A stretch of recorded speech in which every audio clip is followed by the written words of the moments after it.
ভগবান কপিল দেব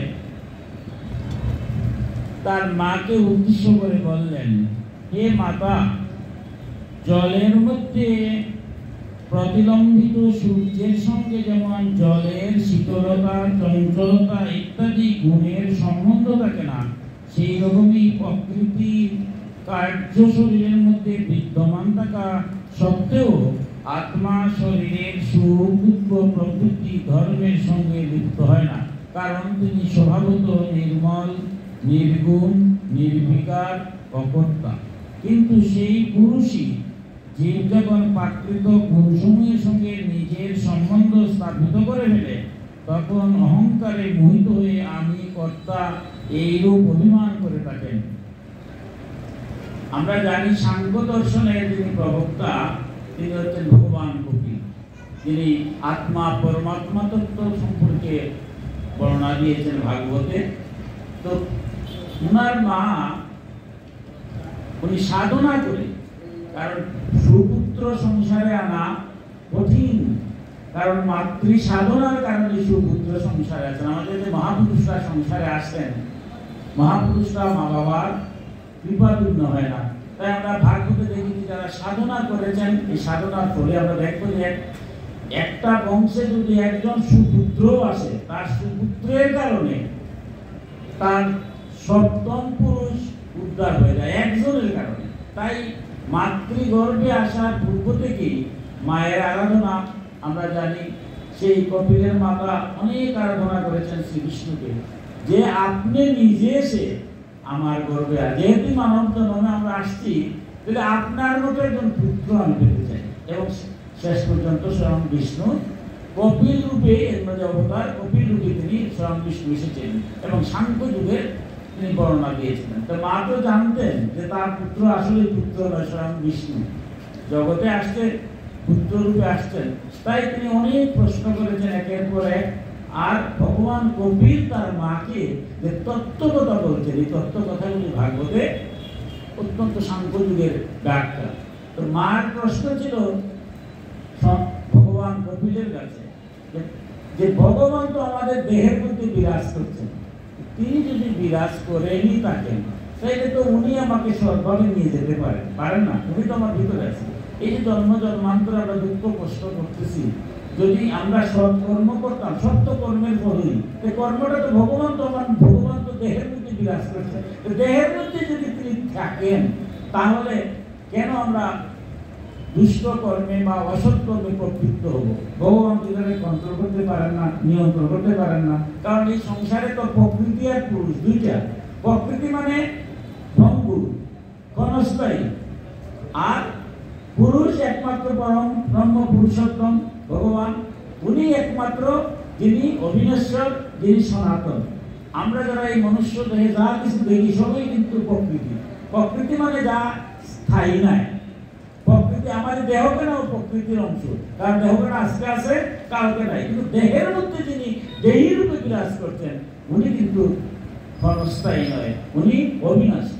তাহলে একটা দেহের মধ্যে যদি ভগবান থাকেন আর কর্মের ফলে যদি 84 লক্ষ জুনি পরিভ্রমণ করতে হয়, তাহলে তো ভগবান প্রত্যেকটা দেহের সাথে তো যাইতে হয়, কারণ উনি তো জগন্নাথ, জগতের নাথ দীনবন্ধু। একবার দেহে প্রবেশ করলে মুক্তি না হওয়া পর্যন্ত আর দেহ ত্যাগ করেন না। তাহলে কর্মফলের কারণে যদি আমি বিভিন্ন গতি অধগতিতে যাই, তো ভগবানও তো আমার দেহের সাথে যাইতে হয়। তো ভগবান ভগবানই তো কষ্ট করার কথা না, আমার দেহে যদি খারাপ কাজ করে থাকে, এর জন্য আমার ভগবান দেহে আছেন। কিন্তু আমি যখন কর্মফলের কারণে অধর গতিতে যাই, তখনও তো ভগবান আমাকে ত্যাগ করেন না। ভগবান তো আমার দেহের মধ্যে থাকেন। তাইলে ভগবানের তো এই যে অধগতি হচ্ছে, এই অধগতি যাওয়ার কারণটা কি? কঠিন। সাংখ্য যুগের যে ব্যাখ্যাগুলা খুব কঠিন তত্ত্বকথা। তাই এবার ভগবান কপিলকে বলছে যে তুমি আমাকে এই তত্ত্বকথাটা, আমি পাপ করছি দেহের কারণে অধগতিতে যাচ্ছি, ভগবান তো বাঁচতে পারছেন নাকি? আমি যখন কোনো পশুর জনিতে যাই, ভগবান মুক্তি হবে নাকি? তো ওই পশু জনিতে গেল, পশুর মধ্যে যে আত্মাটা আছে, সেটা তো ভগবানের আত্মাটা আমার সাথে সাথে দেখতে হচ্ছে। এটা কিরকম লাগে না? ভগবান দেখতে হয়। তাহলে উনি আমাকে প্রথম থেকে যদি কন্ট্রোল করতেন, তাহলে তো আমি খারাপ করতে চাইতাম না। তাহলে আপনি এই তত্ত্বটা আমাকে বিস্তারিত বলুন। এবার সেই প্রশ্নের উত্তরে গিয়ে বলছেন ভগবান কপিল খুব মধুর প্রথমে একটা ব্যাখ্যা দিয়েছেন যে জলের মধ্যে প্রতিলম্বিত সূর্যের যেমন জলের শীতলতা, চঞ্চলতা ইত্যাদি গুণের সম্পর্ক থাকে না। দেখুন, সূর্য আমরা জানি সমস্ত বিশ্ব ব্রহ্মাণ্ড আলোকিত করছে। সূর্য যদি এক ক্ষণিকের জন্য, এক সেকেন্ডের লেগে না থাকে, তাহলে বিশ্ব ব্রহ্মাণ্ডের যত শক্তি, এমনকি পারমাণবিক শক্তি তো আমরা বলছি, এই পরমাণুও থাকবে না। বিজ্ঞানীরাই বলছে সূর্য তো আর অস্ত যায় না, বিশ্ব ব্রহ্মাণ্ডে সূর্য আছে। আমার দেশে এখন রাত্রি, নরওয়েতে এখন দিন, সূর্য আছে। সূর্য এক সেকেন্ডের লেগে যাচ্ছে, যদি কোনো কারণে এক সেকেন্ডের লেগে চলে যায়, আর সকল শক্তির উৎস হচ্ছে সূর্য, তাহলে পরমাণবিক শক্তি থাকবে না। সেই সূর্য উপরে থেকে আলো দিচ্ছে, সেটা যদি জলের মধ্যে, আমরা যদি একটা পাত্রের মধ্যে, বিশেষ করে সূর্যগ্রহণের সময় সূর্যগ্রহণ দেখার জন্য আমরা পাত্রের মধ্যে জল রাখি, আমরা দেখি সূর্যগ্রহণ কিভাবে হয়। জলের মধ্যে যখন প্রতিলম্বিত প্রতিচ্ছবিটা পড়ে, তখন যদি জল নড়ে, তাহলে দেখা যায় সূর্য নড়তেছে। জল যদি স্থির থাকে, সূর্যকে আমরা দেখতে পাই।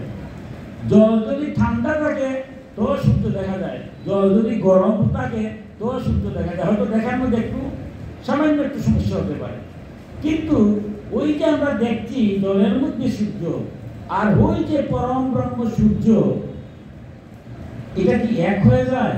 ওইটা তো জলের কারণে কখনো দেখি সূর্য নাড়াচড়া করতেছে, কখনো সূর্য একটু দেখা যায়, কখনো দেখা যায় না, অথবা মেঘের আড়াল হলে আবার দেখা যায় না, পরিষ্কার আকাশ হলে দেখা যায়। এটা কিন্তু প্রকৃতির একটা নিয়মের কারণে। কিন্তু সূর্যের কোনো সামান্যতম কোনো তিল পরিমাণ পরিবর্তন আছে, ওটা আমার পাত্রের কারণে, দেহের কারণে এই পরিবর্তনটা হচ্ছে। তিনি প্রকৃতিটা উদাহরণ দিচ্ছেন।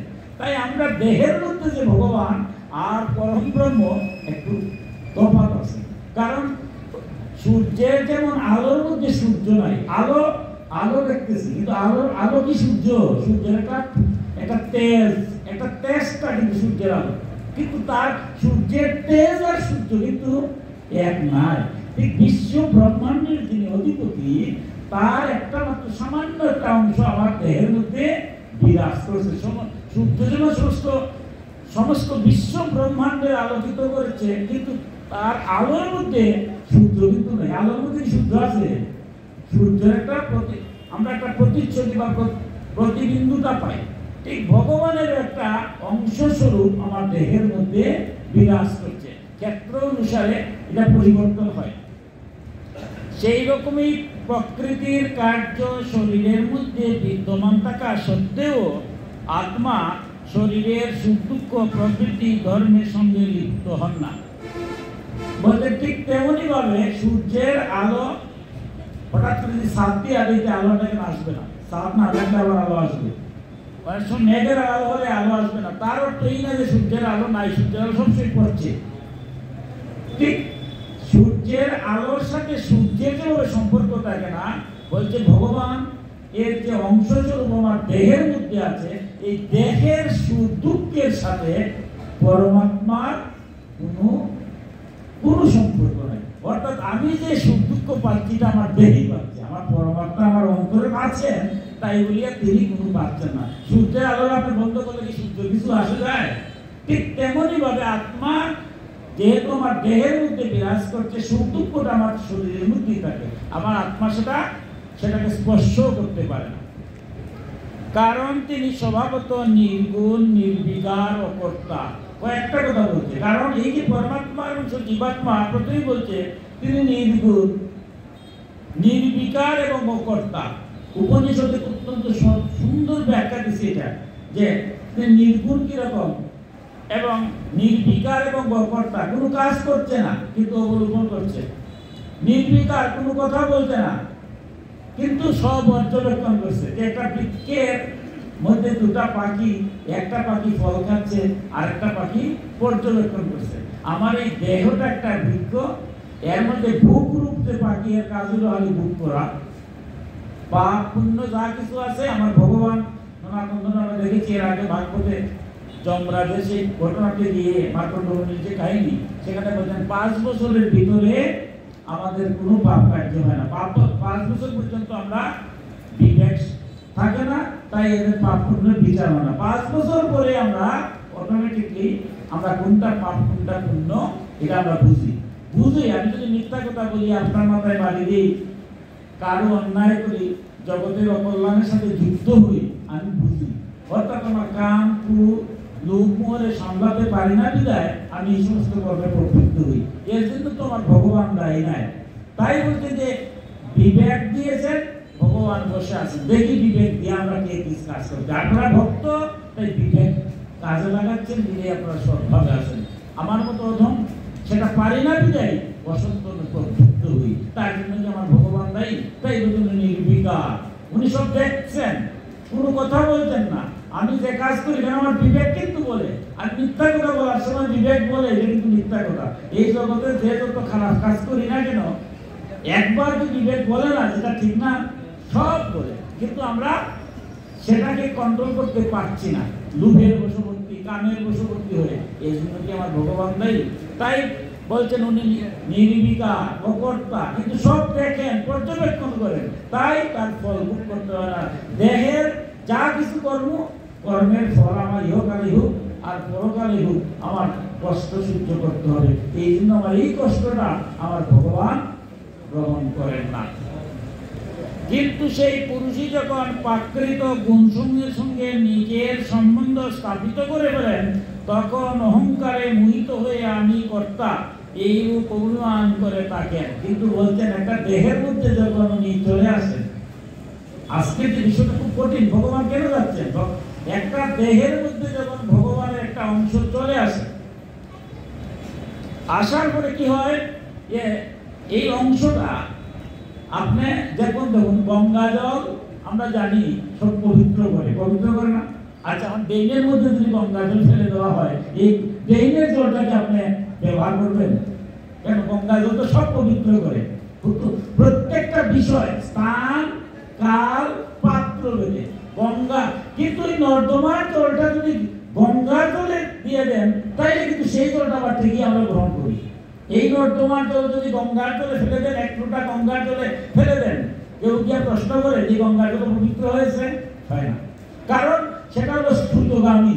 গঙ্গার জলটা হচ্ছে স্রোতগামী, সে যাচ্ছে, আর ড্রেনের জলটা হচ্ছে বদ্ধটার হয় না। বদ্ধ আর চলন্তের মধ্যে ব্যস্ত আছে। আমরা হচ্ছে বদ্ধ দিই। আমার মধ্যে ভগবান যখন প্রবেশ করেন, ভগবান বিপদে পড়ে যান, অর্থাৎ আবদ্ধ হয়ে যান। আমার ভিতরে যখন ভগবান আসলেন, উনি পর্যবেক্ষণ করছেন, কিন্তু পর্যবেক্ষণ করলে কি হবে? উনি মায়ায় আবদ্ধ হয়ে যায়। কারণ আমারই তো একটা অংশ। একটা সন্তান যদি খুব খারাপ হয়ে যায়, কিন্তু মা কি তারা তাক করে? যতই খারাপ, আমরা গালি দিই যে সন্তানটা খারাপ, ওই সন্তানটা তো মার সন্তান, যার গর্ভে 10 মাস 10 দিনে হয়েছে, সেই নারীটা তাকে তাক করে যায়? অনাদিবাদী গোবিন্দের তো আমরা সন্তান।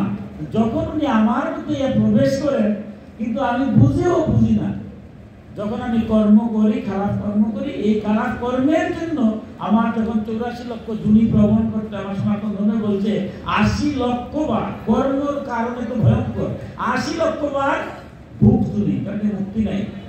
80 লক্ষের মধ্যে বৃক্ষ হচ্ছে 20 লক্ষ বার, তারপরে জলের মধ্যে যে কি আছে যে এগুলা হচ্ছে জলচর যেগুলা 9 লক্ষ বার, তারপরে আছে কীট পতঙ্গ 10 লক্ষ বার, পক্ষী আছে 11 লক্ষ বার, তারপরে পশু আছে 30 লক্ষ বার। এই 80 লক্ষ বার কিন্তু খুব দূরে, এখান থেকে মুক্তি নেই।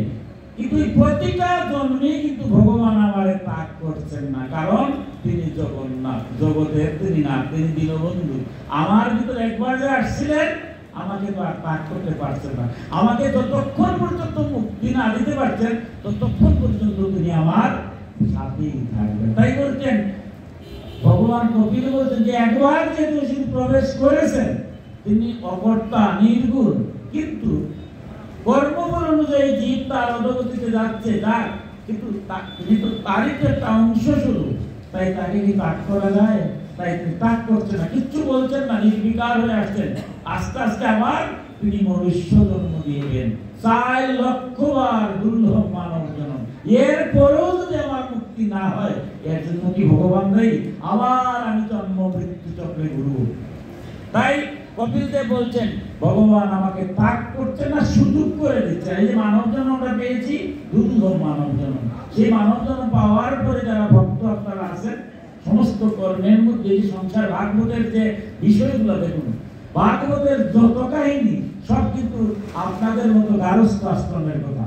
ভক্ত ধ্রুব, ভক্ত জামিল, যত কাহিনী আছেন, ভক্ত পিতু, এরা কারা? সব গারস্থ।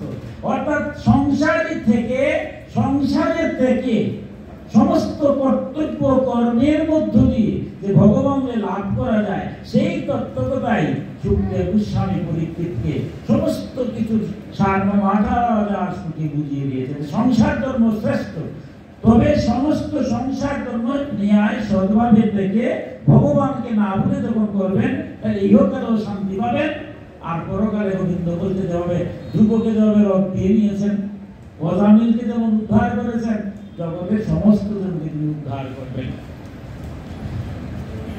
এবার বলছেন স্বপ্নাবস্থায় ভয় সুখাদির কোনো বাস্তব কারণ না থাকা সত্ত্বেও স্বপ্ন দৃষ্ট পদার্থে সত্যতা আরোপের ফলে ভয় সুখ ইত্যাদির অনুভূতি হয় এবং তার ফল ভোগ করতে হয়। সেই রকমই ভয় সুখ অহং মমত্ব এবং জন্ম মৃত্যুরূপ সংসারে কোনো বাস্তব সত্তা না থাকা সত্ত্বেও কেবলমাত্র অবিদ্যাবশত বিষয়ের চিন্তায় নিহত থাকার ফলে জীবের সংসার চক্রের মৃত্যুবৃদ্ধি হয় না।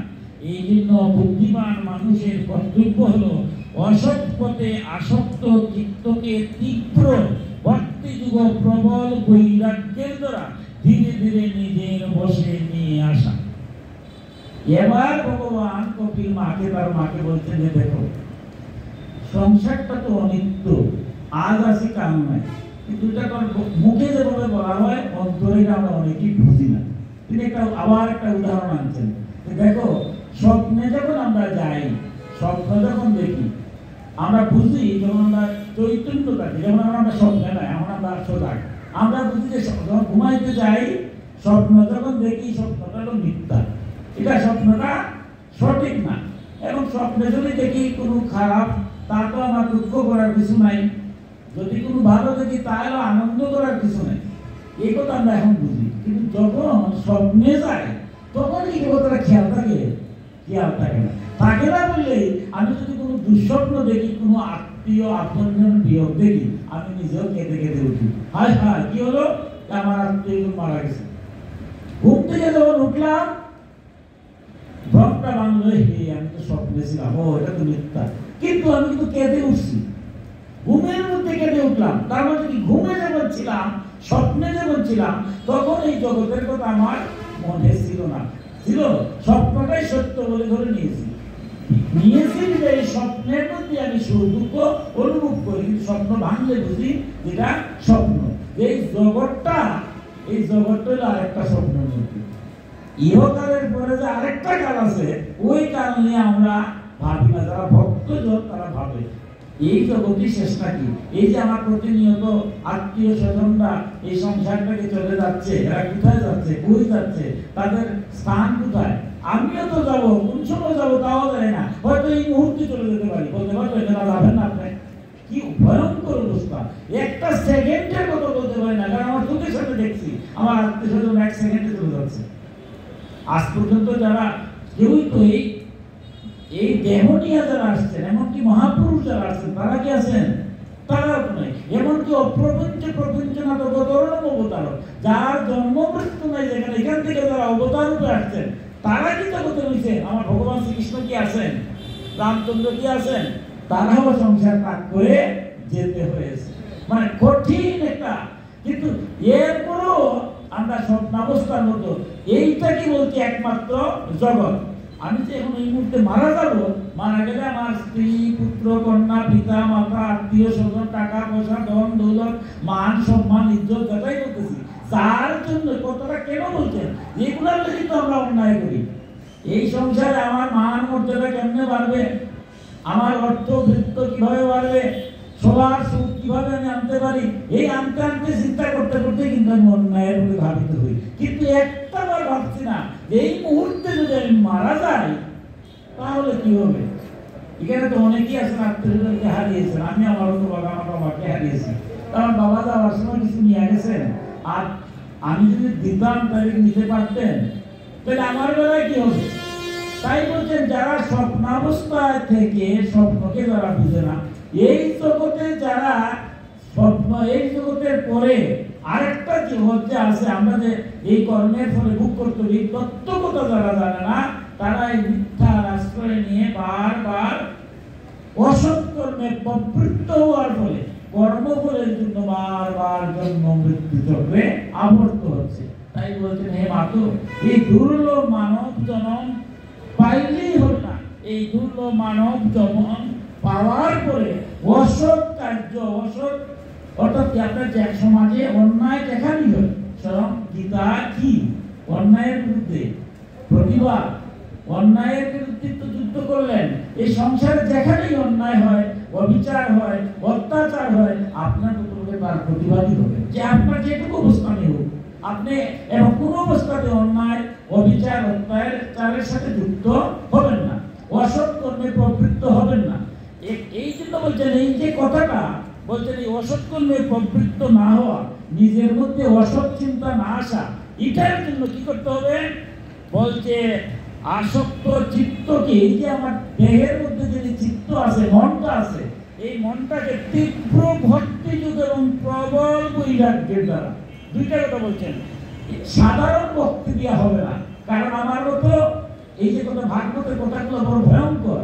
বলছেন তীব্র ভক্তি যুগ আর প্রবল বৈরাগ্য, দুইটা শব্দ না। তাহলে এখানে তো দেখুন ভক্তি যুগ বললেই হতো, বৈরাগ্য বললেই হতো, কিন্তু ভাগবতের যে কথা বলছে তীব্র ভক্তি যুগ। কারণ আমার ভক্তি যুগ, আমি ভগবানের ঘুম থেকে উঠলাম, পূজা পার্বণ করলাম, কাম কাজ করলাম, সত্য মিথ্যার মধ্যে আবার থাকলাম, মিথ্যা তো আছি, আবার আপনার সাথে আছে সত্য আসলাম। তাহলে আমার মিথ্যা তো যদি থাকি, সত্য তো থাকি, তাহলে কি আমার হলো? তাই আমার মিথ্যাকে পরিষ্কার বাদ দিতে হবে। এটা হচ্ছে তীব্র ভক্তি যুগ। এমন ভাবে সর্বক্ষণ যদি আপনি ভগবানকে আপনার হৃদয় মন্দিরে স্থান দিয়ে দেন, যে আমার ভগবান আমার হৃদয়ের মধ্যে আছেন, অতএব আমি যখন পূজা করলাম সকালবেলা, তখন ভগবান আছেন, আর পূজা শেষে যখন আমি কর্মে গেলাম, এখন কি ভগবান আমার নাই? ভগবান তো সবসময় আমার দেহের মধ্যে আছেন। আমার মধ্যে এখন হিংসা আছে, আপনারা বুঝতে পারতেছেন, পারবেন না, কারণ এই যে আমার তিলক দিয়ে আসছি, মালা দিচ্ছি, এগুলো কেন? বহিরাঙ্গ। কারণ মূল উদ্দেশ্যটা হলো ধুতি পরেছি যাতে আমার মন স্থির হয়, কিন্তু আমার ভিতরে যদি হিংসা থাকে, এটা আপনি বুঝতে পারবেন না। কিন্তু তাই বলে কি মাপ পাবো? আমার ভিতরে একজন বসে আছে না, এই যে বলছেন অন্তর্যামী, আমার ভিতরে যিনি বসে আছে, উনি আমার ভিতরেরটাও বুঝে, বাইরেরটাও বুঝে। বলছেন যারা প্রবল ভক্তি যুগ আছে, তারা বহিরাঙ্গ ভিতর বাইরে সবই বুঝে, সর্বনাশ উপায় নাই। কারণ কারো তো সাক্ষী লাগবে না, কারণ ভগবান তোমার দেহের মধ্যে বসে আছেন। তখন সে কোনো কর্ম, যারা আপনারা ভক্তজন, কোনো খারাপ কর্ম করতে পারেন না, করেন না। কারণ কি? কারণ সবসময় ভাবেন যে ভগবান আমার সাথে আছেন। তাই বৈরাগ্য, আমি হঠাৎ করে বৈরাগ্য ভাবটাকে এখানে বলছে কি প্রবল বৈরাগ্য, দুইটা শব্দ। বিষয় বাসনা ত্যাগ করলাম, এটা বৈরাগ্য ভাব। এখন আপনারা ভক্তদের সামনে এখন আমি আসছি, বিষয় বাসনা আমার নাই, খালি কোন রকমের আখ্যাত থেকে বাইর হলাম। এরপরে কার মাথায় বাড়ি দেব, কিভাবে টাকা পয়সা ধন দৌলত মান সম্মান আদায় করতে হয় সেটা আমার আর কুয়ো নেই। আমার আখ্যাতে ঢুকে গেলাম, ঢুকে আবার বৈরাগ্য হয়ে গেলাম, হবে না। তীব্র বৈরাগ্য দ্বারা ভিতর এবং বাহিরে, আখড়ার ভিতরে আসলে যেরকম বাইরে এরকম, পরিবারে দেখো পরিবারের বাইরে এরকম, সর্বত্রই যে একই অবস্থায় থাকে। আমার মতো তো এখন আপনাদের সামনে আসছি, আমার মুখটা কি ভালো লাগতেছে, সুন্দর হাসি মুখা মুখ, কিন্তু যখন ওই স্বার্থের ব্যাঘাত হয় এক সেকেন্ডের মধ্যে আমি রাগটা ক্রোধে পরিণত করে রুমহর্ষ কাণ্ড ঘটাই দিই। এই জগতে মানুষ ছাড়া কেউ কি রুমহর্ষ ঘটনা করে? খারাপ কাণ্ড কে করে? এই সংসারটা এই পৃথিবীটারে ধ্বংস করতেছে কারা? মানুষ রূপী। কোন পশু করতেছে? কোন বাঘ, কোন সিংহ, এরাই এক ধ্বংস করতে। সারা বিশ্ব আজকে যুদ্ধের জলজ্বালানি, কেউ করে সহ্য করে না। হিংসা, নিন্দা, বিদ্বেষ। আমার যখনই শুধু গল্প নিন্দা পরিচর্যা শুরু করে দিলাম, আমার ব্যক্তিত্ব, আমার বড়ত্ব, আমার এই যে করতেছে, কে করতেছে? মানুষ রূপী আমৃত্যু। আর তো মানুষ ছাড়া তো কিছু করতেছে না। তাইলে আমরা সবাই যদি বলি ধার্মিক, আমরা তো কোনো না কোনো ভাবে ধর্ম করছি। আমার মতো সারাদিনে তো একবার ভগবানকে ডাকছি। এই যদি আমি ভগবানকে যদি একবার ডাকি, এই সংসারে অন্যায় অবিচার কেটা করছে? এই যে আমাদের পারিবারিক জীবন বলেন, সামাজিক জীবন বলেন, রাষ্ট্রীয় জীবন বলেন, বিশ্ব শান্তি চাই তো আমরা। বিশ্ব শান্তিকে রান্না হবে। আজকে আমরা অশান্তির দাবানলে ভুগতেছি। অশান্তিটা করছে যারা, আমরা কি ধর্মের সাথে যুক্ত নাই? আমরা তো সবাই, বলেন তো যে কে ধর্মের সাথে যুক্ত নাই? আমি ঘুষ খাচ্ছি, আমিও ধর্ম করছি, খাচ্ছি না? একদম বাস্তবতা যেটা, ভাগবতের কথাগুলো দেখেন। আমি যখন ঘুষ খাইতে গেলাম, তখন তো আমি জানি না যে ঘুষ খাইলে কি ঘটনা ঘটে। তাই সেই সময় কিন্তু আমি জানি না। ঘুষ খানি শেষ, এবার এখানে এসে আমি বললাম আমি ভালো হয়ে গেছি। তাই বলছেন হে মাতু, সেটা হবে না। প্রবল বৈরাগ্যের দ্বারা মনটাকে যারা স্থির করতে পারে, ভিতর এবং বাহির সর্বসময়ে একই ভাব চিন্তা থাকে, তখন তার দ্বারা কোনো অসৎ কর্ম হয় না। আমি যখন ঘুষ খাতে যাবো, তখন যদি মনে করি সব বড় ভগবান তো সব দেখতেছে, আমার চোদ্দ গোষ্ঠী শেষ হয়ে যাবে, আমার দ্বারা কি আর ঘুষখানি হবে? হবে না। তাই বলছেন প্রবল বৈরাগ্য, যে সর্বত্র ভগবান তো সব দেখতেছেন, আমার ভিতরে তুমি আছেন, আমার ভিতরে তাইকে উনি সব দেখতেছেন। অতএব আমি কর্ম করার আগে যেন বারবার 100বার চিন্তা করি, আমি ভগবান আসছি, আপনার আমার মতো অধম ভগবানকে নিবেদন করা প্রসাদই খাবো, আমি খাবো না। তো আমার বাসাতে যখন ভগবান তো আমার খাইতে না করে না, ভগবান বলতে যা খাও আমার নামটা স্মরণ করে খাও, আর তো কিছু বলতে না। আপনি যে মতেরই হন, সনাতন ধর্মে 5টা মত আছে, আপনি যে মতের অনুসারী হোক, শাক্ত হন, বৈষ্ণব হন, শৈব হন, গাণপত্য হন, সৌর্য হন, যে মতের হোক, আপনার গুরু প্রদত্ত যে মতে আপনি অনুসরণ করুন। সনাতন ধর্মে আমরা মারামারি করবো না, আমার সনাতন ধর্মে কোনো ঝগড়া নাই। বিবাদ আমার মতো হোক, সামান্য একটু জেনে বিবাদ সৃষ্টি করে দিই। কিন্তু যে মতের অনুসারী হোক, আপনার গুরু বলছেন আপনার আরাধ্যকে না দিয়ে আপনি কিছু খাবেন না, একদম সহজ কথা। তাই আমি যা খাবো ভগবানের নাম, অটোমেটিকলি যেটা অখাদ্য কুখাদ্য, যে খাদ্য খেলে আমার নিজের ক্ষতি হয়, সমাজের ক্ষতি, এই খাদ্য খাবো না, কারণ তো ভগবানের দেওয়া যায় না। আমার মতো তো ক্ষতি করবেন, হয়তো আমি খুবই খারাপ, কিন্তু আমার ছেলেটা খারাপ হোক, এটা কি চাই? একেবারে খারাপ যে এও চায় না তার ছেলেটা খারাপ। জগতে যদি একটা বার চিন্তা করি যে আমি যা কিছু খাবো অসুবিধা নেই, গোবিন্দর নামটা আমি স্মরণ করে খাবো, তাই আর তো কিছু চান না।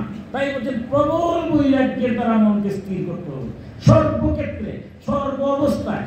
যদি কেউ এরকম করে, তার দ্বারা কখনো অসৎ পথে যাওয়ার আর চিন্তাই হয় না, কারণ জগতের যে কর্ম করছে নির্লিপ্ত কর্ম।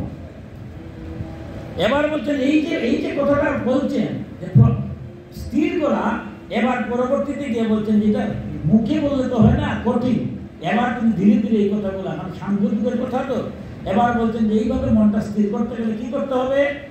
যম নিয়মাদির যোগ সাধনের দ্বারা শ্রদ্ধাপূর্বক অভ্যাস, একটা একটা করে বলছেন অনেকটা কথা। এই যে স্থির করতে গেলে কতগুলো কাজ করতে হবে। প্রথম যে কাজটা হচ্ছে যম নিয়মাদি। যম নিয়মাদি আমাদের সনাতন ধর্মে কিছু নিয়ম আছে, ওটা পারে না, ওটা হওয়া উচিত নাই, ওইটা করা উচিত। এভাবে উচিত অনুচিত নিয়ম বেঁধে যেটা নাম হলো যম নিয়মাদি। যেমন আজকে যে একাদশী, এটা একটা নিয়ম, এবং এটা নিয়ে অনেকে বলেন ভাবে একাদশী নিয়ে ব্যাখ্যা করেন।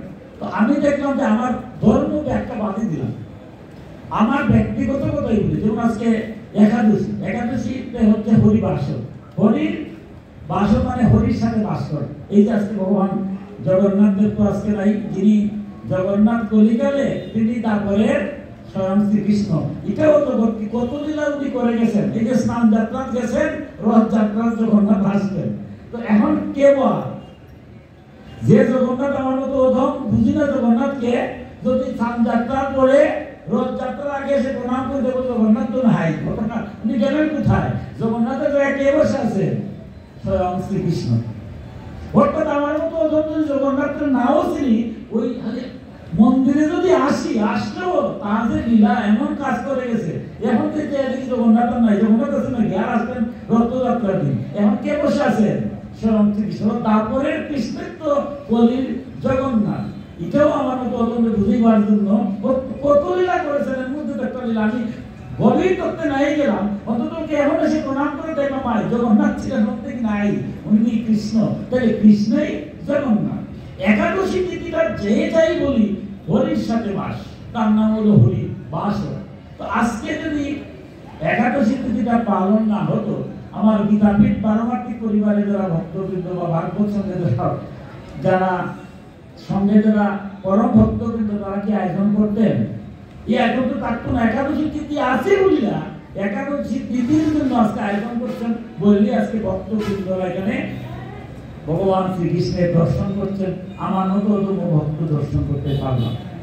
এই যে জম নিয়মাদি আপনি যদি বলছে জেনে কিংবা না জানে, শ্রদ্ধায় কিংবা অশ্রদ্ধায় যদি সনাতন ধর্মের জম নিয়মাদি পালন করি, নিজের অজান্তে আমার মধ্যে যে পশুত্বের ভাবটা আছে ধীরে ধীরে এটা হ্রাস হয়ে মনুষ্যত্বের বিকাশ করবে। তাই বলতে মনকে স্থির করতে গেলে নিয়ম নীতিগুলো আমার মানতে হবে। সামনে রথযাত্রা অনুষ্ঠান আমরা দেখেছি গতদিন 32 প্রকার অপরাধ গত একাদশীতে, যাহানি ঘরে বসে ভগবানকে ডাকলে হবে না, এটা অপরাধ।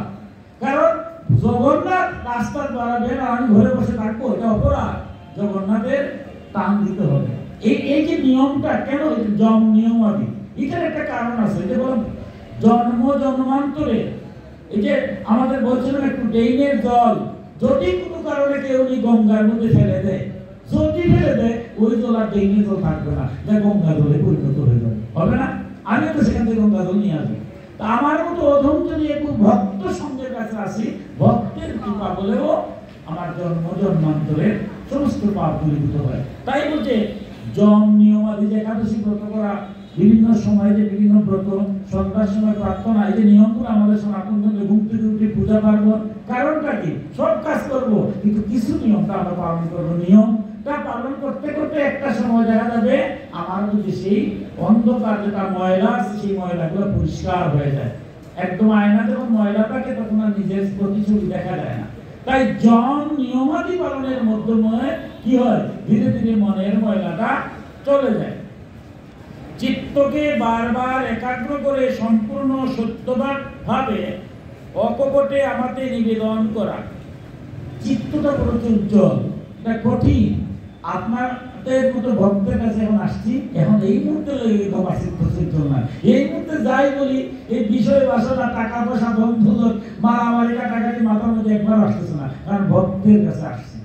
কিন্তু যখন চলে যাব তখন তো আবার আসবে। কিন্তু ভগবান বলছেন চিত্তকে তুমি বারবার একাগ্র করে নাও। যখন একা একা আসবে ভগবানের নাম জপ করবে। ভগবানের নাম জপ করতে কোনো নিয়ম বিধি বিধান কিচ্ছু লাগে না।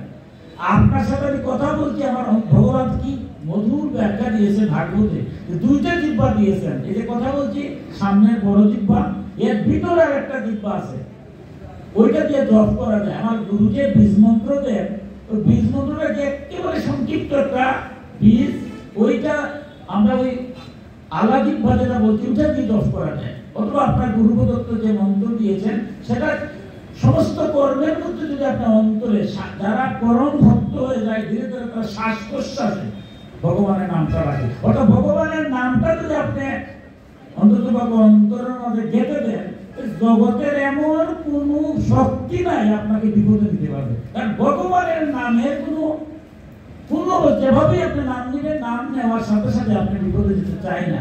বিপদ হয় কখন? যখন আমার ভগবানের সাথে কোনো সম্পর্কই থাকে না। তাই চিত্তকে বারবার ঈশ্বর আনন্দিত হতে হবে। সমস্ত কাম করবো, কিন্তু অন্তরে যেন আমার ঈশ্বরকে স্থান দিই। এরপরে বলছেন আমার লীলাকথা শ্রবণ। দেখুন, শ্রবণ মঙ্গলম, এই ভাগবতটা পুরোটাই হচ্ছে শ্রবণ। সুখদেব বলছেন শ্রবণ করছেন কে? পরীক্ষিত।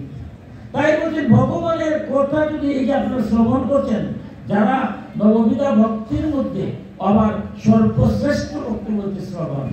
শ্রবণের দ্বারা জগতের যতদিন ভগবানের কথা যদি শ্রবণ করি, এই যে একাদশী তিথিতে আজকে শ্রবণ হচ্ছে, শ্রবণের দ্বারা মন স্থির হয়ে যায়। তাই যখনই সুযোগ পাওয়া যায় ভগবানের লীলা কথা যেখানেই হয় ভগবানের কথামৃত আমরা যেন শুনি।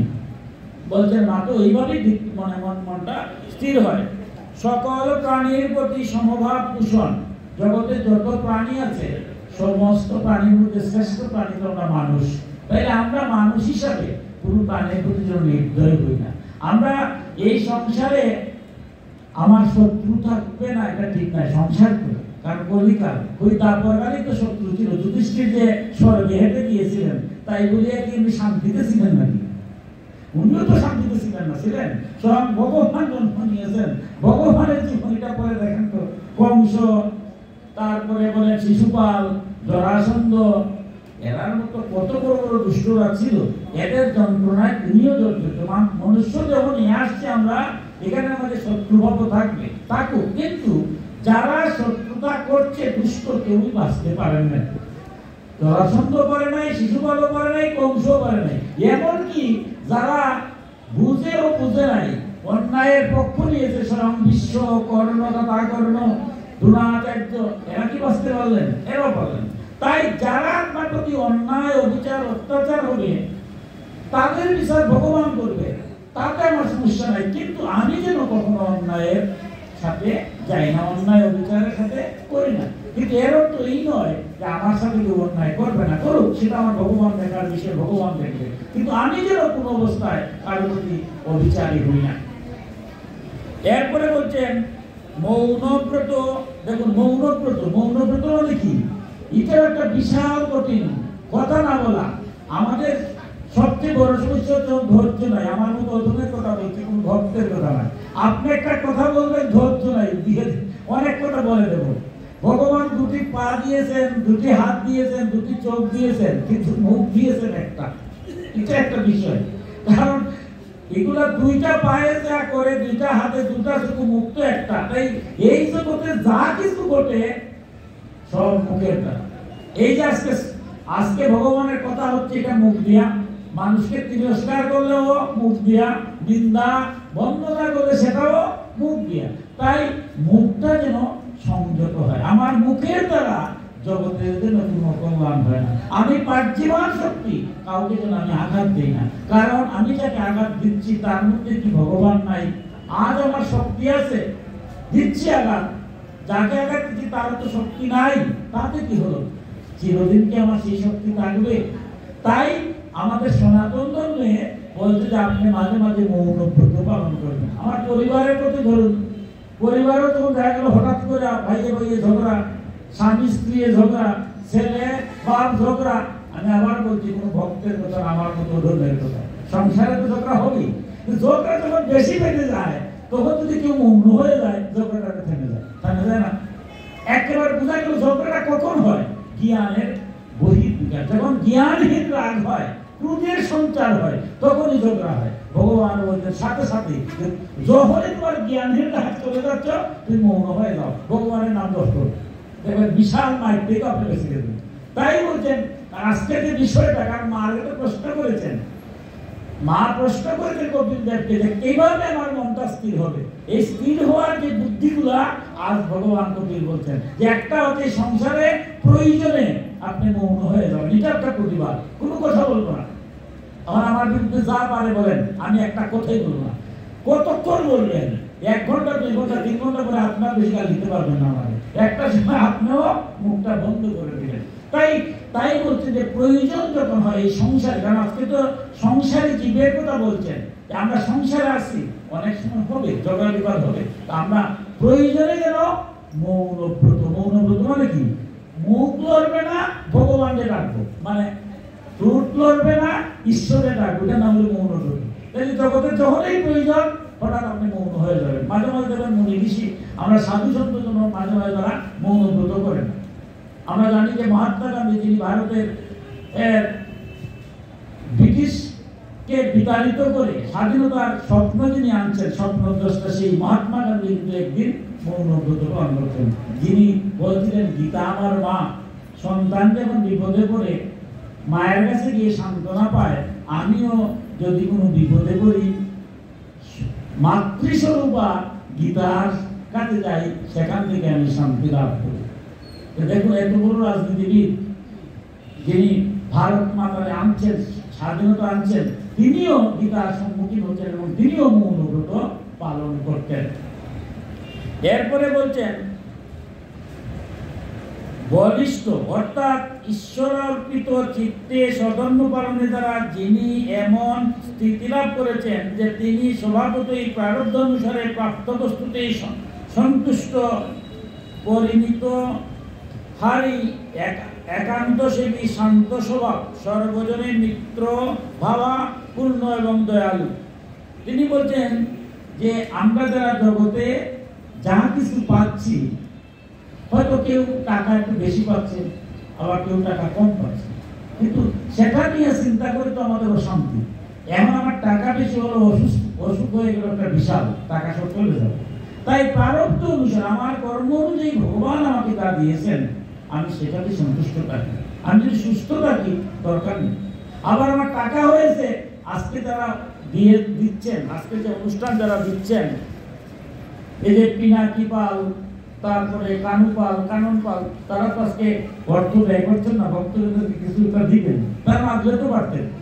ভক্ত যারা টাকা আছে সব কাজে ব্যয় করবেন। এই যে আজকে মন্দির কমিটি আজকে যদি এই বিল্ডিংটা তৈরি করে না দিতেন, তা আমার মতো অত কি কষ্টে পারতাম? তাহলে মন্দির কমিটিও দিন রাত শ্রম দিয়ে এই যে আমাদের বসার জায়গা করে দিয়েছে, তারা সব কাজে অর্থ ব্যয় করছে, যারা ব্যয় করছেন। তাই বলছেন আমার অর্থ যদি থাকে সৎভাবে আনবো, সৎভাবে যেন ব্যয় করি। অর্থ যদি না থাকে, অর্থ ছাড়াও তো ভালো কাজের আমরা যদি সাথে থাকি তবুও কাজ হয়। তো প্রারব্ধ অনুযায়ী যেটুকু আছে এইটুকু নিয়ে যেন গোবিন্দের কাজে আমরা থাকি, তাতে আমার মনটা স্থির হবে। আর বলছে শান্ত স্বভাব। এই সংসারে যত অশান্তির মূল কারণ হলো আমার মতো অশান্ত। এক সেকেন্ডের মধ্যে একেবারে অগ্নিকাণ্ড ঘটে গেল। আমাদের জগতে যা কিছু হয় ঝগড়াঝাটি, তার তো সবগুলো অশান্ত স্বভাব। সমস্যার সমাধান যা কিছু হবে শান্ত স্বভাব। আমরা শান্ত মাথায় নিয়ে এই জগতে যারা মহাপুরুষ আছেন বা আমাদের যারা গুরুদেব, প্রমাণিত গুরুদেব আছেন, এটা দেখেন তো দেখি, তাদেরকে কয় ভাব দেখছেন? অশান্ত স্বভাব, রাগান্বিত, ক্রোধান্বিত কোনো ভাব দেখেছেন? ক্রোধান্বিত ভাব। যারা ক্রোধান্বিত তারা কখনো ভক্ত হতে পারে না। কারণ ভক্তের যে বৈশিষ্ট্য ভগবান শ্রীকৃষ্ণ গীতায় বলেছেন, তার অন্যতম হচ্ছে একটা শান্ত। আপনাকে আমার অশান্ত ভাবে, অশ্লীল ভাবে গালিগালাজ, নিন্দা, বন্দনা শুরু করে দিলাম, এটার নাম ভক্তের বৈশিষ্ট্য নয়। আপনি শান্ত, আপনার দোষ থাকতে পারে, দোষটাকে আমি বুঝিয়ে বলতে হবে। আমি যে একটু আগে আনছিলাম, একাদশী পালন করা খুবই ভালো, কিন্তু যারা একাদশী পালন করছেন না তাদেরকে আমি কটাক্ষ করা, এটাও একাদশীর ভাষা নয়। আমি ধর্ম পালন করছি, যারা হয়তো আমি ধর্ম পালনটাকে আমার মতো ধর্ম পালন করছে, আমি গীতা পড়ছি, গীতা শুনছি, কিন্তু যে গীতা শুনছে না বা পড়ছে না সে যে ধর্ম করছে না, এটা কিন্তু জানি। তাহলে রাজা জনকের কাছে সুখদেব গোস্বামী কেন গিয়েছিলেন? রাজা জনক তো আমার মতো এরকম ভাগবত পাঠ করছেন না, রাজা জনক তো আমার মতো ভাগবত শুনছেন না, কিন্তু যিনি পাঠ করছেন সুখদেব গোস্বামী, উনিও রাজা জনকের কাছে, রাজর্ষি, গিয়া প্রণাম করে বলছেন আপনার কাছ থেকে শিক্ষার জিনিস আছে। আপনি রাজা ছিলেন, রাজধর্ম কি? জনগণের সেবা করা, দিনরাত সেবা করছে, সেবার মধ্যে তিনি রাজর্ষি হয়েছেন।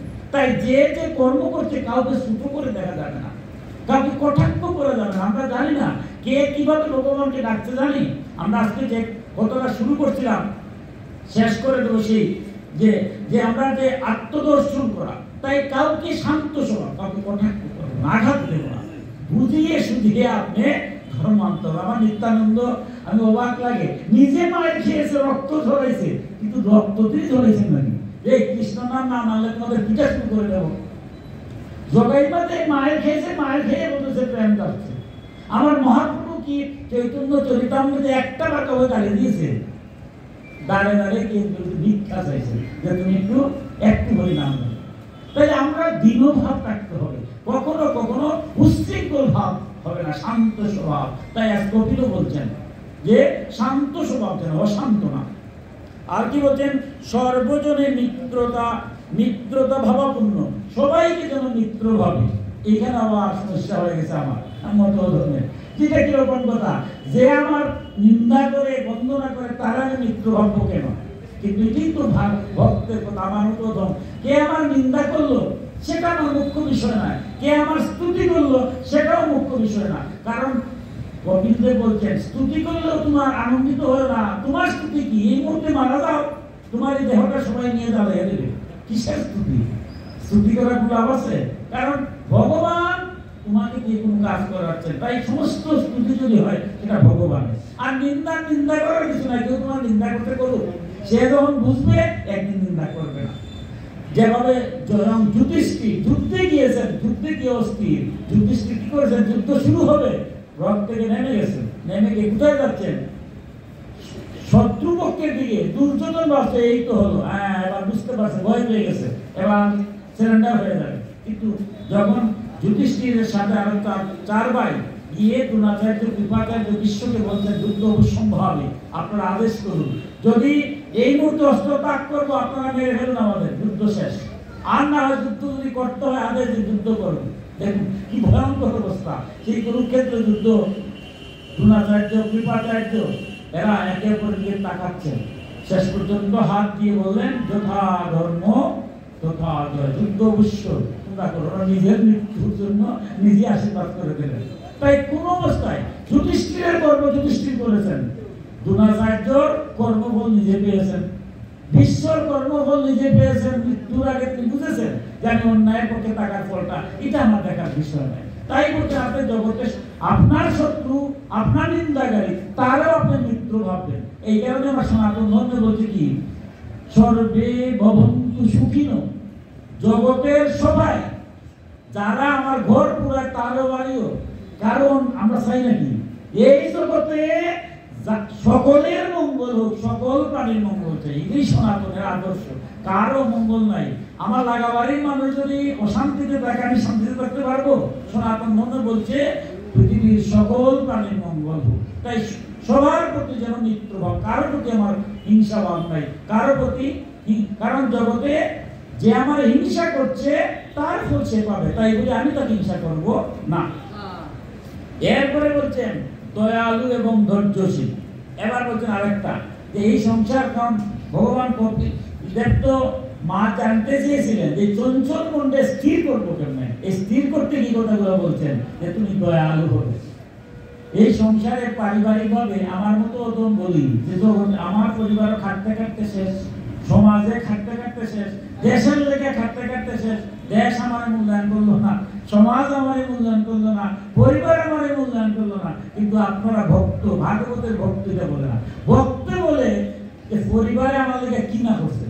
আমার বড় যারা আমার একটু তুলছে না, ছোটবেলা স্নেহ আশিস দেয় নাই, একটা যেটা দিচ্ছে এই যে স্নেহ আশিস তার জীবনে ঠিক করতে পারবো? আমার বড় ভাই বড় বোন বা কাকা কাকি যারা আত্মীয় বা পাড়া প্রতিবেশী যারা ছোটবেলা আমার স্নেহ করছে, যে মায়া করছে, কোনো তুলে নিয়েছে, তার ঋণকে আমি সারা জীবন শোধ করতে পারবো? পারবো না। তো আমি কি করলাম এটা দেখার দরকার নাই। মানুষ আমার লোকে কি করলো, আমি তাদের লোকে কি করতেছি, পরিবার লোকে কি করলাম, সমাজের লোকে কি করছে, আর দেশের লোকে কি করছে, আমার লোকে কি না করতেছে, সব তো আমার জন্য করছে।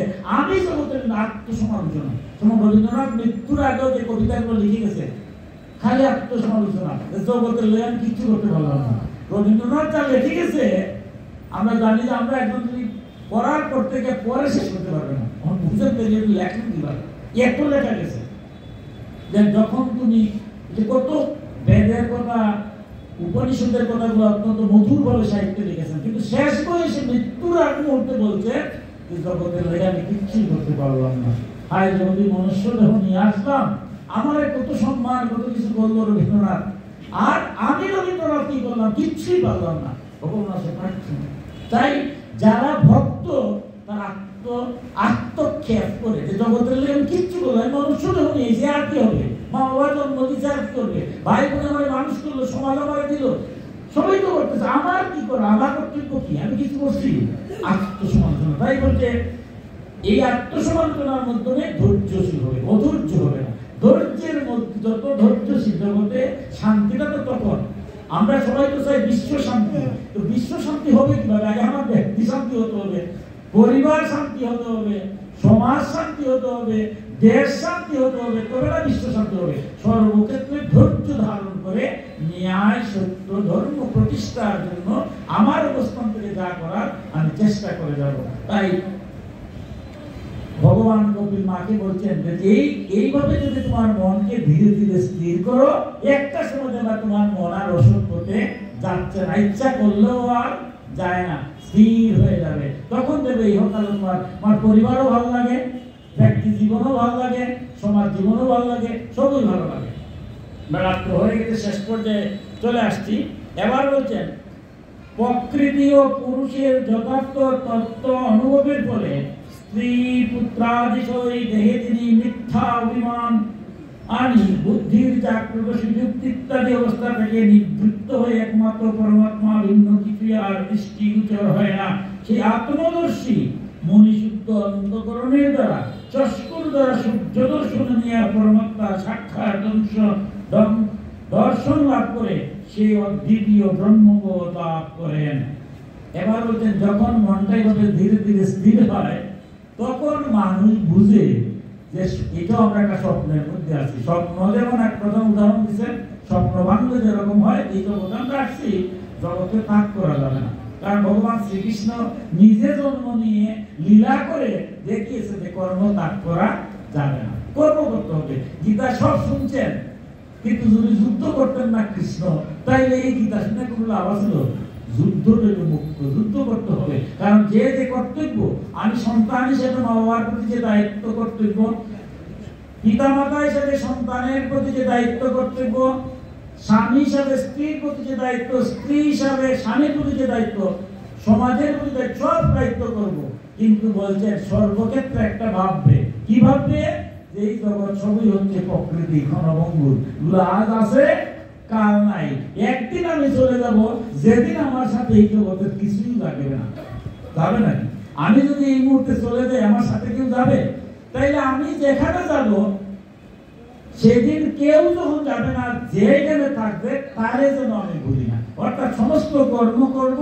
ঠাকুর রামকৃষ্ণ মধুর হয়ে বলছেন এই সংসারটা হচ্ছে, সংসারটা খুব কঠিন, তো কাদাযুক্ত, প্যাকের মতো বারবার ময়লাযুক্ত।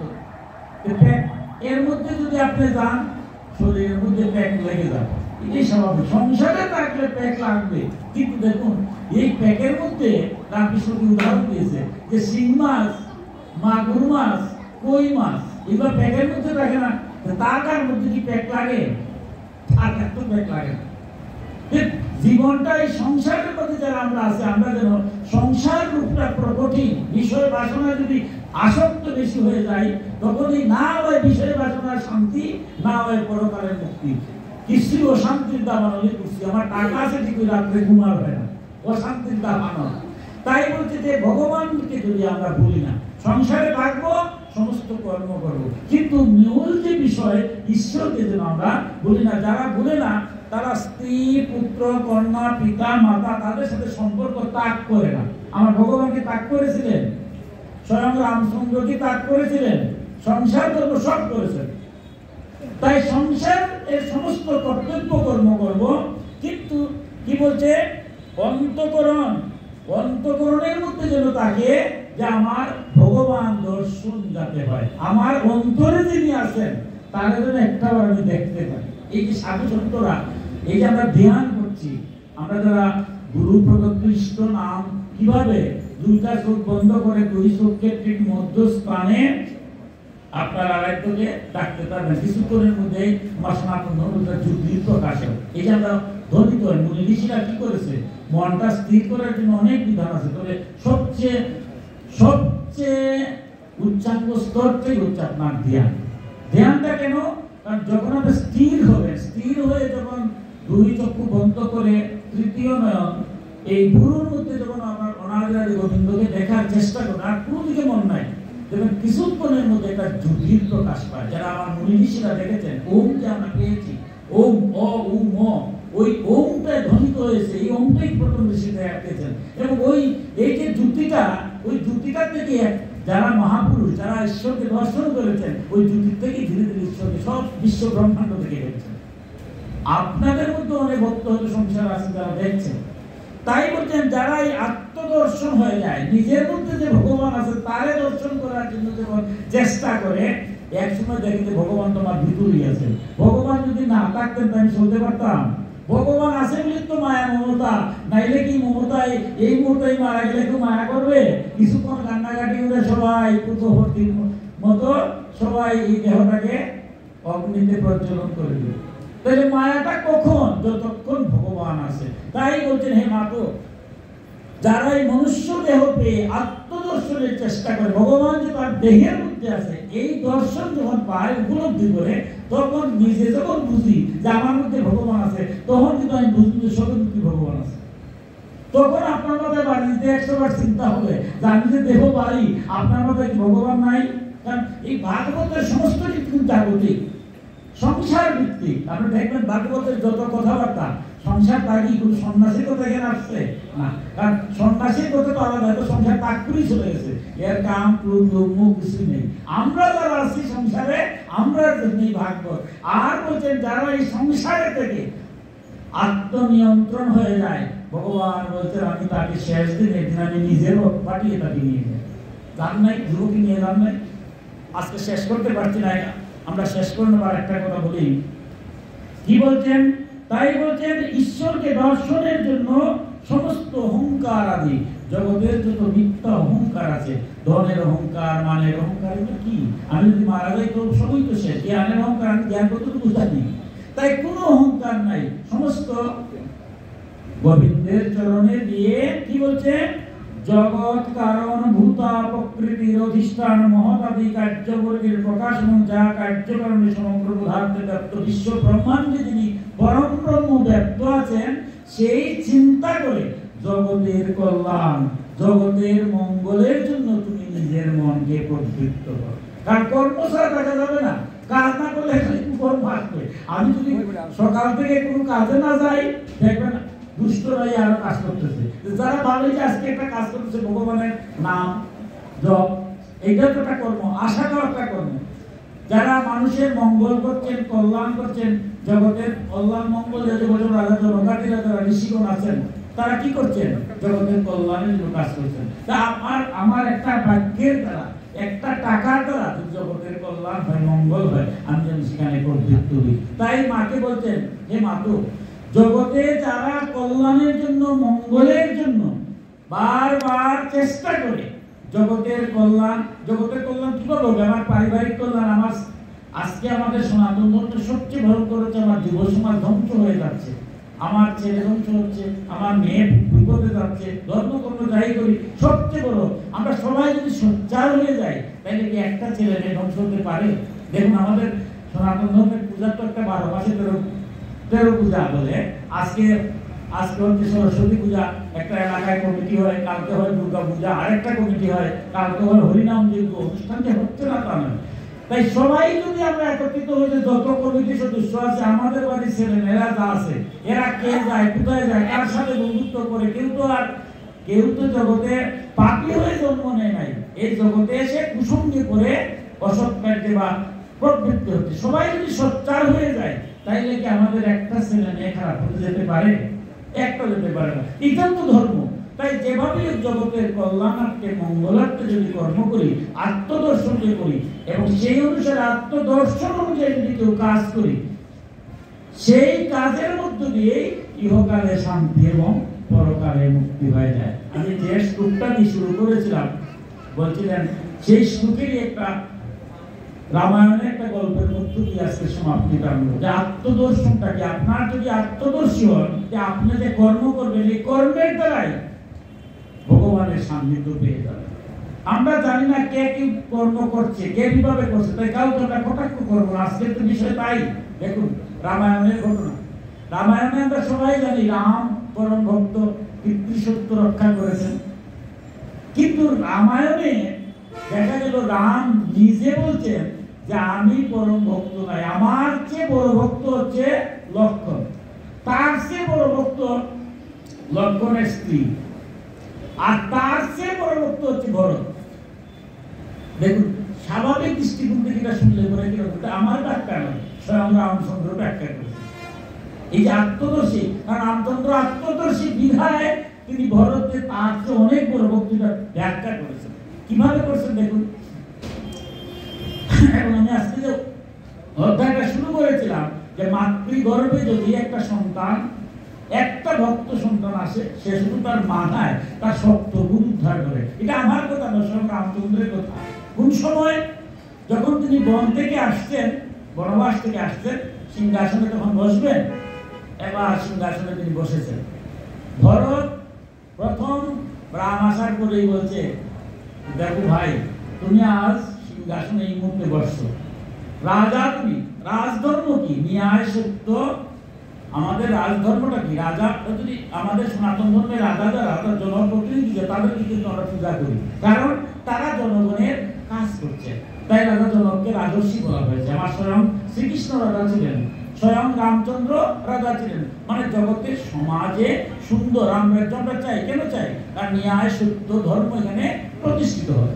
তাই বলতে তুমি আজ রাম, আজকে তুমি রাজা হলে, সুতরাং তুমি আমার ভাই সেটা পরিচয় নাই, এটা আমার পরিচিত নাই, কে তোমার মা এটাও পরিচয় নাই, তুমি রাজধর্ম। আজ আসনে বসছো, তাই তুমি রাজার মতো বিচার করবে। আজ তোমার কাছে আমার বিচার্য, আমার মাতার জন্য আমি জগতে সারাটা জীবনটা আমার কাজ ছেড়ে কৈকেয়ীর ছেলে, যে কৈকেয়ী মন্ত্রার কুমন্ত্রণায় আজ তোমার মতো ভাই তোমাকে বনবাস দিয়েছিল। কেন দিয়েছিল? এই দুষ্ট মন্ত্রার কুপরামর্শে। তাই তুমি রাজ সিংহাসনে বসছো, আজ প্রথম বিচার হবে মা হিসাবে নয়, তুমি রাজা হিসাবে। আমার মাতৃগর্ভাদিনী কৈকেয়ী, তার তুমি সঠিক বিচার করে জগৎকে বুঝিয়ে দেবে যে তুমি রাজধর্ম পালন করেছো।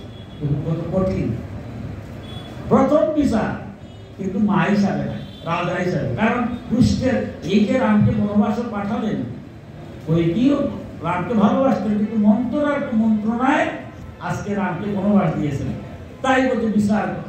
রামচন্দ্র বলছেন, ভরত তুমি যে বিচারের ভার আমাকে দিয়েছো রাজা হিসাবে, আমি মাতা হিসাবে নয়, রাজা হিসাবে। রাজা তো আর সকল হয় না, রাজা যে বিচার দেয়, বিচারক কি সব সমান হয়? বিচারক হতে তো অনেক জ্ঞানের দরকার, বাইরের জ্ঞান দিয়ে হয় না, অন্তর বাহির সব দেখে বিচার করতে হয়। ভরতের মতো পাইছেন। আর রাম বলছেন যে দেখো ভরত তুমি যে বিচার করছো, অবশ্যই আমি বিচার করতাম, কিন্তু তোমার মা যার গর্ভে তোমার মতো একজন ভক্ত জন্ম নিয়েছে, সেই মা যত অন্যায় করুক এমনিতেই মুক্তি লাভ করে। কারণ একজন ভক্ত যদি কেউ জন্ম নেয়,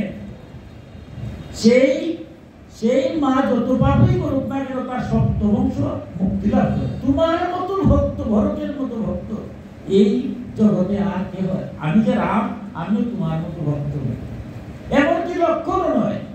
কারণ আমার চেয়ে বড় ভক্ত হচ্ছে লক্ষণ, তার চেয়ে বড় ভক্ত হচ্ছে তার লক্ষণের স্ত্রী, এর পরের স্থান তোমার। ভরত তো স্বাভাবিক, এই যে দৃষ্টিভঙ্গি, আত্মদর্শিত রাম তিনি কি বুঝতে পারছেন, ভরত কি বুঝতে পারছেন? ভরতে পারছেন হয়তো ওনাকে সান্ত্বনা দেওয়ার জন্য মনে ভাই বলছে ভাই তোমার এই কঠিন তত্ত্বগত আমাকে বুঝিয়ে বলা, তোমার কথা মর্ম আর তো কিছুই বুঝি নাই। আমি হয়ে গেলাম, তুমি তোমার সাথে লক্ষণ গেল, আচ্ছা ধরে নিলাম তোমার চেয়ে বড় বলা লক্ষণই ভালো বড় ভক্ত, তার চেয়ে তার বহু হয়ে গেল আরো বড়, আর আমি গেলাম সবার বড়। এই কথা বলে তুমি রাজধর্ম, তুমি বিচলিত হলো না, তুমি রাজা, তুমি কখনো বিচলন হবে না, সঠিক বিচার করো, তুমি রাজকার্যে রাজ সিংহাসনে বসো। উনি উনার মতো থেকে বলছেন। এবার রামচন্দ্র ব্যাখ্যা করতে অতি সংক্ষেপে বলবো, রাত হয়ে গেছে, সময় শেষ। কি মধুর এই যে আমাদের রামায়ণ। রামচন্দ্র বলছেন দেখো আমি পিতৃসত্য পালন করেছি, পিতার আদেশ পালন করেছি, বা পিতার সত্য পালন করেছি। জগতে যদি কেউ সন্তান পিতার আদেশ পালন করে পিতৃসত্য রক্ষা করে এ রাম হয়ে যাবে, হবে না? এটা সহজ জিনিস।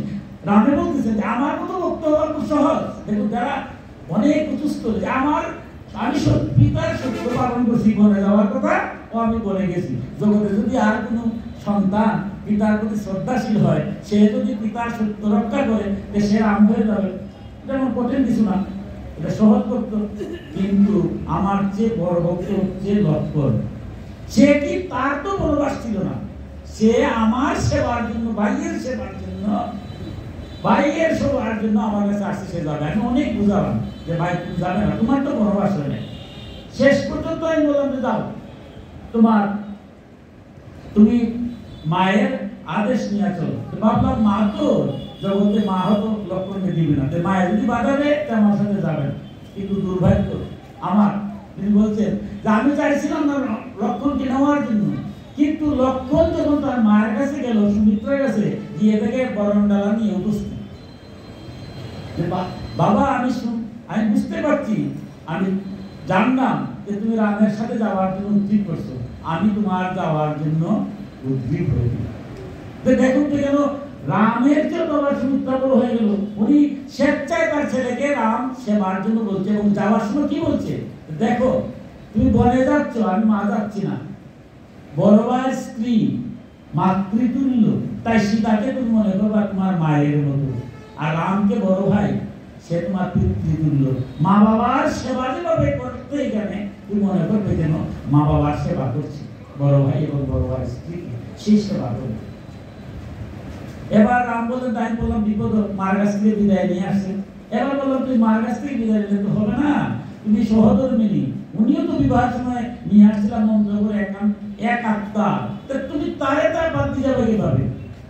ওখানে যদি তোমার স্ত্রী যেতে চায়। এবার লক্ষ্মণ আবার বিপদে পড়ছেন। রাম চিন্তা করলেন যে এই কথা বলে আটকানো যায়, কিন্তু না। এবার কি করবেন, আবার লক্ষ্মণ দিয়েছেন, লক্ষ্মণের স্ত্রীর ঘরে গিয়েছেন, কিন্তু এবার স্ত্রী ঘরে ঢুকতে পারতেছেন, ও ধরে সুখের জল ধরছে। কারণ উনি ভাবছেন আর এক বিপদে পড়লাম, মায়ের চেয়ে বিদায় দিল। স্ত্রী যদি বলে যে রামচন্দ্রের বনবাস হয়েছে, সীতার তো বনবাস হয় নাই, সীতা যদি রামের সাথে যেতে পারেন, তুমি বলে যাবে ভালো কথা, আমি গেলে সমস্যা কি করবেন? যুক্তি তো দেখাতে হবে। আর যদি লক্ষ্মণ বলছে যদি স্ত্রী যায়, তাহলে তো আমার স্ত্রী বনে যাবো, তার নিরাপত্তার ব্যাপার আছে, তাকে দেখতে হবে। তাহলে তো আমার যে যাকে পিতার মতো শ্রদ্ধা করবো, সেই রাম এবং সীতার সেবাটা তো পুরোপুরি হবে। এখন না পারবো স্ত্রীকে বাদ দিতে, না পারে। এবার কিছু না করে তিনি কাঁদতেছে। এমন সময় ওনার স্ত্রী বাইরে এলো, বাইরে যখন দেখতেছে নয়নজলে কাঁদতেছে, তখন লক্ষ্মণকে তিনি তিরস্কার করছেন। কি মধুর ব্যাখ্যা, যে তুমি বিবাহের সময় বলছে তোমার হৃদয় আর আমার হৃদয়ে মন্ত্র বলো নাই, আমরা সবাই বলছি তখন স্ত্রী তো অর্ধাঙ্গিনী। তাহলে তোমার মার কাছ থেকে বিদায় নিয়ে আসলে কোনো কপটতা নাই, আর আমার কাছে এসে তোমার কপটতা, তুমি বলতে পারলো না যে তুমি না, তুমি থাকবে কেন, কারণ আমার তুমি গেলে আমার সমস্যা হবে। তুমি দুদিলার মধ্যে বললাম, দেখো তুমি যে চলে যাবে, এটা আমি অত্যন্ত আনন্দিত হয়েছি। কারণ আমার সহধর্মিনী কি ধর্মীয় কাজে যদি সহযোগিতা করে, তাই তো সহধর্মিনী। আমার তো ভাগ্য, আমি তুমি বনে যাবে তার সেবা করো, আমি যদি যাই সেবা কার্যে অবশ্যই কিছু ব্যাঘাত হবে, কারণ আমার দিকে তোমার নজর দিতে হবে। তাই দেখো আমি সব বরণডালা দেখে দিয়েছি তোমাকে বিদায় দেওয়ার জন্য। লক্ষ্মণ বলছে যে তুমি আনতে চলে যাবো, মা বিদায় দিয়েছেন, ঠিক আছে, একটা সময় তো স্ত্রী তুমি নিয়ে আসো, তুমি একা একা থাকবে, দেখো একা একা থাকবো কেন? এই দেখো রামের, তাই যে আমরা প্রদীপ প্রজ্বলন করি, এগুলো কিন্তু আসছে রামায়ণ থেকে, রামাবলী রামায়ণ থেকে। প্রদীপ প্রজ্বলন যে করি অমঙ্গল দূরীভূত করার জন্য, সেই প্রদীপ কিন্তু লক্ষ্মণের স্ত্রী প্রথম জ্বালিয়েছিল। এই দেখো রাম নামে আমি প্রদীপ প্রজ্বলন করেছি, প্রদীপ যতক্ষণ থাকবে এই পৃথিবীর কোন শক্তিও নাই তোমার প্রতি। এই প্রদীপের দিকে তাকিয়ে তাকে এই 12টা বছর কাটিয়ে দেবো, ওই তো কয়টা দিন চলে যাবে। এই প্রদীপের প্রজ্বলনের মধ্য দিয়েই আমি তোমাকে থাকবো, তাই তোমাকে বিদায় দেবো হাসি মুখে। এবার রামচন্দ্র প্রতি ভরতকে, দেখো এইরকম ভাই কি জগতে আছে, থাকবে আমার মতো পিতৃসত্য পালনের ভক্ত হয়তো পাওয়া যেতে পারে, কিন্তু রামের মতো বড় ভাইকে পিতৃস্নেহের আর মতো শ্রদ্ধা করে তাকে এইরকম ভক্ত জগতে কি হবে? তাহলে আমি বলো না রাম বলো, লক্ষণ বলো, বলে হ্যাঁ না এটা ঠিক আছে মানলাম, লক্ষণ বলো। তার চেয়ে তো তার মা বড়, মা তো আরো মা হয়ে তার বিদায় দিছে, মার সে তো তার বউ বড়, বউ তো যদি যন্ত্রণা শুরু করতো লক্ষ্য কি করতে, কারণ আমার সাথে স্ত্রী যাচ্ছে, তার সাথে স্ত্রী যাবে না কেন? পারতো, কিন্তু না, আপনি বুঝছে।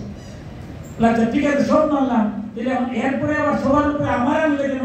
দেখো তুমি এই যে বক্তগুলা এর চেয়ে অনেক ঊর্ধ্বে স্নান তোমার, কারণ তুমি সকাম এবং নিষ্কাম, সগুণ এবং নির্গুণ দুইটার মধ্যে পার্থক্য আছে। আমার ভগবান কিন্তু সগুণ পরমেশ্বরের কথা বলছেন, ভগবানের সামনে রাখিয়া ভগবানের নামগুলো কথা কওয়া এটা কিন্তু সহজ।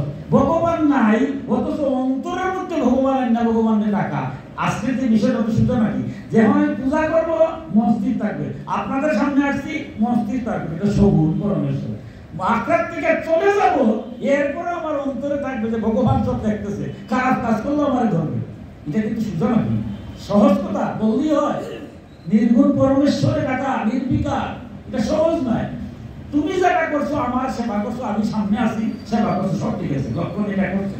কিন্তু আমার ভরত যখন গেল আমার আনতে, আমি বললাম যে আমি যাবো না, সে বলল আমিও তোমার সাথে থাকবো। বলে দেখো পাগলামি করো না, লক্ষণ পাগলামি করে চলে আসছে, কি করা যাবে? তুমিও তো এই যে রাজ্যের প্রজা, তাদেরকে তো রক্ষা করে, তো রাজধর্ম। আজ দশরথ বাবা মারা গেছেন জানছি, সব ঠিক আছে, কিন্তু আজ এই প্রজাদেরকে রক্ষা করবে রাজা যদি সঠিক না থাকে, প্রজাদের মধ্যে কি শান্তি আসবে? আসবে না। কে করবে? অতএব তোমার আমি ভাই নির্দেশ দিচ্ছি, আমি নাই, তোমার অন্তরে আমি আছি, তুমি যাও। তখন ভরত তার কথা শুনে বলছে তোমার পাদুকাটা দাও, আমি তোমার সিংহাসনে বসাবো। রাম নাই, অথচ সিংহাসনের মধ্যে পাদুকা রেখে সর্বাবস্থায় ভরত কাজ কার্য করেছেন, কিন্তু সবসময় ভাবতেন রাম আমার সিংহাসনে বসা। সিংহাসনে তিনি নিজে বসে নাই, সিংহাসনে কার? রামের পাদুকা। রামের পাদুকা রেখে তিনি রাম রাজ্য শাসন করেছেন। রাত্রিবেলা ঘুমাইতে গিয়েছেন, 12টা বৎসর। বলছে রাম, বলছি হে ভরত, তোমার মতো ভাই কি জগতে আছে? তুমি প্রতিদিন রাজা, তুমি তো রাজা ছিলে, আমি বলেছিলাম, কিন্তু প্রতিদিন তুমি মৃত্তিকায় শুইছে। কারণ ভরত গিয়ে বলছে আমার ভাই যে বনে আছে সে কুশ বিস্তারিত, কাশ্যা যেটা কুশ, তার মধ্যে হয়তো আছে, অথবা মাটিতে আছে, অত আমি কি শয়ন করতে পারি সিংহাসনে? আমার রাম নাই, তাতে কি হলো?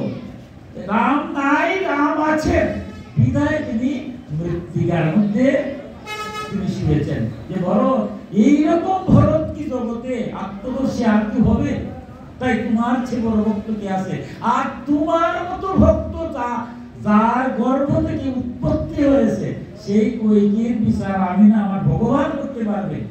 তাই জন্ম জন্মান্তরে সমস্ত কৈকেয়ীর বিষয় যে তোমার মতো ভক্ত জন্ম নিয়েছে কৈকেয়ীর ঘরে, উনি একটা ভুল করেছে, তাতে কি হলো?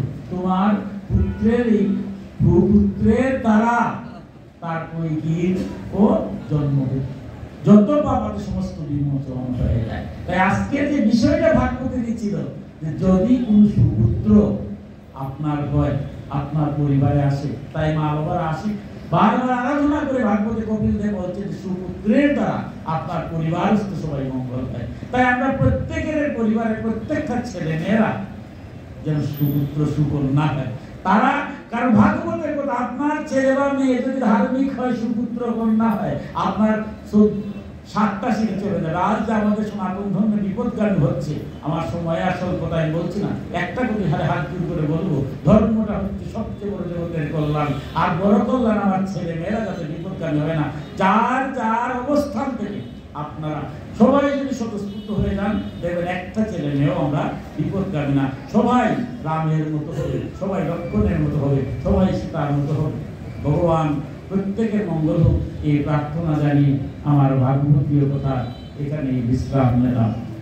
সর্বে ভবন্তু সুখিনঃ, সর্বে সন্তু নিরাময়া, সর্বে পুষ্টিন্দু মা পুষ্টিতু ভাগ ভবে। এই পরমেশ্বর এই পৃথিবীর সকল প্রাণী সুখী হোক, সকলের মুক্ত হোক, কেউ যেন দুঃখ লাভ না করে, সকলেই শান্তি লাভ করুক। ওম শান্তি, ওম শান্তি, ওম শান্তি। জয় জয় নিতাই গৌর সীতানাথ প্রেমানন্দে হরি হরি বল। জয় জয় নিতাই গৌর সীতানাথ প্রেমানন্দে হরি হরি বল। জয় জয় নিতাই গৌর সীতানাথ প্রেমানন্দে হরি হরি বল। হরে কৃষ্ণ কৃষ্ণ কৃষ্ণ হরে হরে, হরে রাম রাম রাম হরে হরে। হরে কৃষ্ণ কৃষ্ণ কৃষ্ণ হরে হরে, হরে রাম রাম রাম হরে হরে। হরে কৃষ্ণ কৃষ্ণ কৃষ্ণ কৃষ্ণ হরে হরে, হরে